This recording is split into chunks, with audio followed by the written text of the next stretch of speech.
সালাম আলাইকুম। একটা অদৃশ্য শত্রুতা চলছে ডক্টর ইউনূসের সাথে গ্রামীণ ব্যাংকের ইস্যুতে। কারণ এই ব্যাংকটির প্রতিষ্ঠাতা ডক্টর মোহাম্মদ ইউনূস। তো যদিও ব্যাংকটির পক্ষ থেকে বারবার বলা হচ্ছে যে এই মুহূর্তে ডক্টর ইউনূস আর গ্রামীণ ব্যাংক দুইটা টোটালি আলাদা জায়গা, আলাদা প্রতিষ্ঠান। গ্রামীণ ব্যাংক প্রান্তিক জনগোষ্ঠীর সাথে কাজ করছে এবং কি বলা হয় যে এটা দলমত নির্বিশেষে সবার প্রতিষ্ঠান। কিন্তু আওয়ামী লীগের নেতাকর্মীরা এইটা মানতে নারাজ যে না ভাই, যতই হোক এটা ডক্টর ইউনূসের। এমনকি ডক্টর ইউনূসকে যদি কোথাও না কোথাও ধরেন দুঃখ ভারাক্রান্ত হৃদয়ে একটু সময়ের জন্য হলেও চিন্তা করতে হয়, অথবা রাতের বেলা ঘুমিয়ে আছেন বা তিনি ক্ষমতা থেকে সরে যাবেন, এরপর তিনি কি নিয়ে টেনশন করবেন ব্যক্তিগত জীবনের বাহিরে, সেটা হচ্ছে গ্রামীণ ব্যাংক। কারণ যে জিনিসটা স্রষ্টা আপনি, এটার মধ্যে টাচ করলে, এটাতে কোনো কিছু হইলে স্বাভাবিকভাবে এটা আপনার লাগবে। যেমন ধরেন বঙ্গবন্ধুর ভাস্কর্য বা বিভিন্ন ইস্যুতে একটা বঙ্গবন্ধুর ছবি নামায় ফেলা, অথবা বঙ্গবন্ধু ইস্যুতে যাই হচ্ছে এটা আওয়ামী লীগের নেতাকর্মীদের গায়ে লাগে, বা ঐতিহাসিক ধানমন্ডি 32-এ যা ঘটছে। এখন গ্রামীণ ব্যাংকের অফিসিয়াল অথরাইজড ফেসবুক পেজ কোনটা আমি জানি না, তবে আমি যে পেজটা দেখি এটা হচ্ছে 34K, অর্থাৎ 34,000 ফলোয়ার আছে, বাট এটার সাথে ব্লু টিক নাই।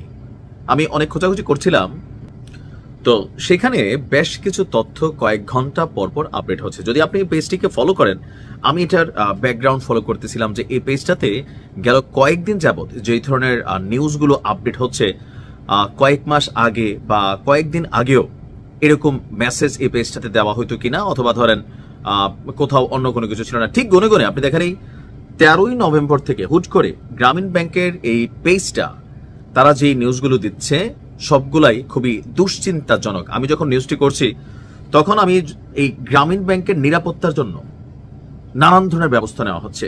পুলিশি পাহারা গুরুত্বপূর্ণ যেই শাখাগুলো আছে সেখানে দেওয়া হচ্ছে, কিন্তু এর পাশাপাশিও জনগণকে গ্রামীণ ব্যাংকের ফেসবুক পেজ থেকে বোঝানোর চেষ্টা করা হচ্ছে এটা শুধু ডক্টর ইউনূসের না, এটা আমাদের।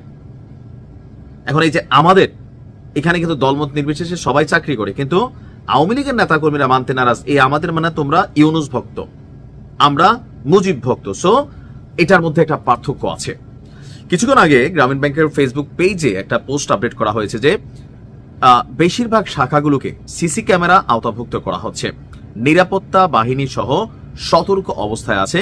গরিব মানুষের ব্যাংক সাধারণ মানুষগণই ভালো রাখবে। এদেশে সাধারণ মানুষ নাই, গরিবরা আরো সবার আগে ঘটনা ঘটায়, নেতার বিপরীতে কোনো ঘটনা ঘটে। আবার ধরেন এখানে সুন্দর সুন্দর কবিতা লিখছে, আমার ভালো লাগছে কবিতাটা, গ্রামীণ ব্যাংক আপনার আমার, তবে লেখক যিনি আর একটু আপডেট দরকার ছিল, তারপরে খারাপ লাগছে না। গ্রামীণ ব্যাংক আপনার আমার, গ্রামীণ ব্যাংক আমাদের সবার, গ্রামীণ ব্যাংক আমাদের সবার। আচ্ছা, এই ব্যাংকে রাজনীতির কোনো জায়গা নেই, নেই কোনো রাজনৈতিক প্রভাব, ছন্দ তালে মিল নাই। এরপর একটা তারপর মিল আছে, শোনো বাংলাদেশি ভাই, চলো মোরা সবাই মিলে একটি ব্যাংক করি। তালের মিল হইল না। আচ্ছা, পাড়ায় পাড়ায় গঠন করি আগুন সন্ত্রাস নির্মূল দল, সন্ত্রাসীদের ধাওয়া করে পিছু হটিয়ে চল।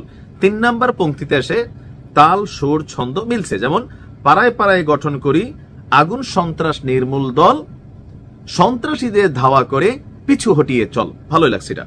এমনি করে এ ব্যাংক থাকবে রাজনীতি মুক্ত, এদেশে আর থাকবে না কেহ দরিদ্র অভুক্ত। তবে গ্রামীণ ব্যাংক নিয়ে আমাদের হুজুররা দেখেন কত রঙের বক্তব্য দিচ্ছে। আগে সুদী ব্যাংক, সুদী বা এই সেই, এখন আবার এগুলা বলে না। মানে ক্ষমতা আসলে এমন এক জিনিস। তারপর হচ্ছে তারা একটা অবজারভেশন দিয়েছিল বা জরিপ টাইপের, বগুড়ার শেরপুর উপজেলায় আর্থিক প্রতিষ্ঠান গ্রামীণ ব্যাংকে অগ্নিসংযোগ করেছে দুর্বৃত্তরা। আজকে আমি নিজেও আরো কয়েকটা নিউজ দিছি। তো এরপর তারা জানতে চাইছে যে শুধুমাত্র গ্রামীণ ব্যাংক বারবার জ্বালিয়ে দেওয়ার কারণ কি। আপনার মতামত জানতে চাচ্ছি। কমেন্ট সেকশনে আওয়ামী লীগ ফাড়ায় আলছে যে একটা শাখাও রাখবে না, এইটাও করবে না, সেইটাও করবে না। এটা আসলে রাজনৈতিকভাবে ক্ষোভের বহিঃপ্রকাশ। কোনটা দেখেন, গ্রামীণ ব্যাংক এদেশে আগেও ছিল, তখন কিন্তু কোনো শাখায় এই ধরনের হুমকি, অনিরাপদ অবস্থান এটা ফিল হয় না। ডক্টর ইউনূসের সাথে অনেক কিছু হয়েছে, কিন্তু আওয়ামী লীগের নেতাকর্মীরা কখনো গ্রামীণ ব্যাংকে টার্গেট করে কোনো রকম সিঙ্গেল ঘটনা ঘটায় নাই। কিন্তু এখন 5ই আগস্টের পরবর্তী সময়, বিশেষ করে যখন থেকে ধানমন্ডি 32 আগুন দেওয়া হইল, যেহেতু সরকার প্রধান ডক্টর ইউনূস, দেখেন একজন সরকার প্রধান তিনি কখনো কোনো দলের হন না, তার শত্রুকেও তার নিরাপত্তা দিতে হয়। তো সেই ক্ষেত্রে আওয়ামী লীগের এই ঐতিহাসিক বাড়িটা বা বাংলাদেশের ইতিহাসের একটা গুরুত্বপূর্ণ স্থান, ইতিহাসের সাথে কানেক্টেড। সো এইটা নিয়ে গ্রামীণ ব্যাংকের বিপরীতে আওয়ামী লীগের নেতাকর্মীদের যেই মনোভাব, সেইটারই বহিঃপ্রকাশ হচ্ছে বিভিন্ন জায়গায় এই ব্যাংকগুলোতে যে ঘটনা ঘটছে।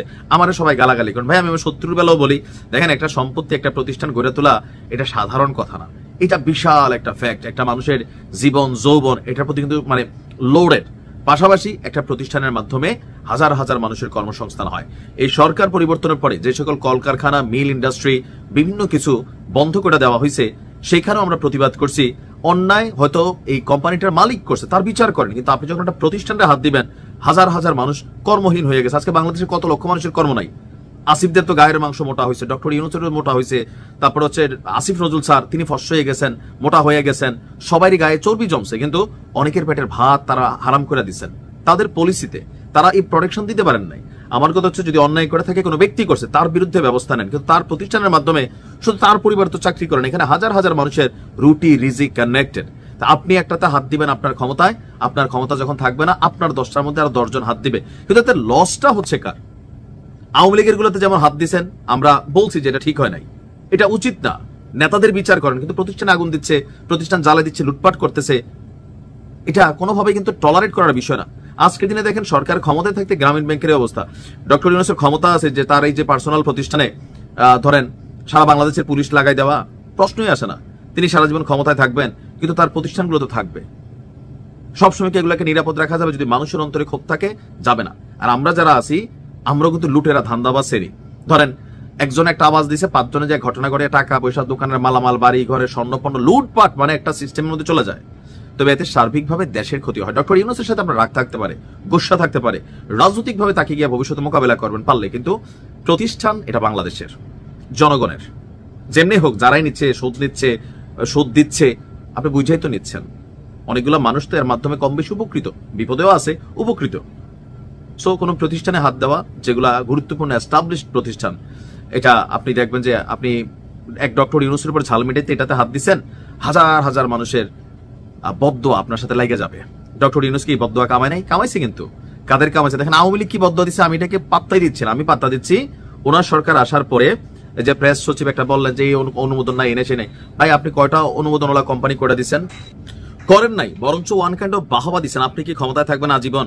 আপনারা তো এই দেশে হয়তো বিনিয়োগ করেন না, কিন্তু আপনি দেখেন এইরকম যদি হয়, একবার আওয়ামী লীগ আসবে, একবার বিএনপি আসবে, লুটপাট করবে, এনসিপি আসবে, লুটপাট করবে, জামাত ইসলাম আসবে, লুটপাট করবে, ভালো কাজ করবে, প্রতিষ্ঠান তৈরি হবে। কোন প্রতিষ্ঠানে কারোরই, যে কোনো পার্টির, যে কোনো ব্যক্তির, কোন যেগুলো বড় বড় প্রতিষ্ঠান, আপনি এটাতে হাত দিতে পারেন না। তাহলে বাংলাদেশ একসময় খালি হয়ে যাবে, বেকারে ভরে যাবে, আপনার জন্য কর্ম থাকবে না। আর এই ইস্যুগুলো চলমান থাকলে দেশে গৃহযুদ্ধ ঘটবে। বাংলাদেশের সময় সুদান, উগান্ডা এই সকল দেশের মতন পরিণত হয়ে যাবে। এই দেশগুলো একদিনে ধ্বংস হয় নাই। এরকম দুর্বল শাসন ব্যবস্থা, দুর্বল সিস্টেম, প্রতিশোধ, প্রতিহিংসা, পরে মানুষের বিনিয়োগ করে না। যারা পয়সাওয়ালা তারা বিদেশে বিনিয়োগ করে কেন? কারণ দেশের ভিতরে করে লুটপাটের মধ্যে, ঝামেলার মধ্যে কে করবো? একটা মানে জেনারেশন তো এখানে ইফেক্টেড হয়ে যায়। ডক্টর ইউনূসের সাথে রাগ থাকতে পারে, পলিটিক্যালি মোকাবেলা করেন। আওয়ামী লীগের সাথে আপনার রাগ থাকতে পারে, পলিটিক্যালি মোকাবেলা করবেন, কিন্তু কোন প্রতিষ্ঠানে হাত দেওয়া অন্যায়, আর এটা শাস্তি অবশ্যম্ভাবী। বাঙালি ভালো কাজ মনে রাখুক না রাখুক, খারাপ কাজ মনে রাখে। ভালো থাকুন।